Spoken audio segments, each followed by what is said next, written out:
ជីវិតប្រៀបដូចជាការធ្វើដំណើរនៅលើផ្លូវមួយដ៏វែងឆ្ងាយប៉ុន្តែខុសគ្នាត្រង់ថាផ្លូវជីវិត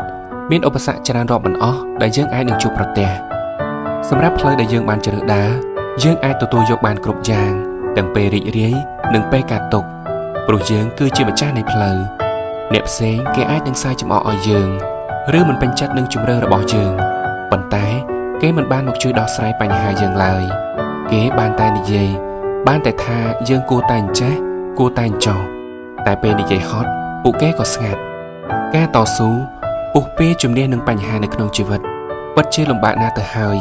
ដូច្នេះកុំយកសម្ដីមិនល្អរបស់អ្នកដទៃមកទុកដាក់ក្នុងចិត្តច្រើនពេកព្រោះវានឹងកាន់តែធ្វើឲ្យយើងអស់កម្លាំងចិត្តក្នុងការប្រឹងប្រែងបន្តទៅមុខទៀត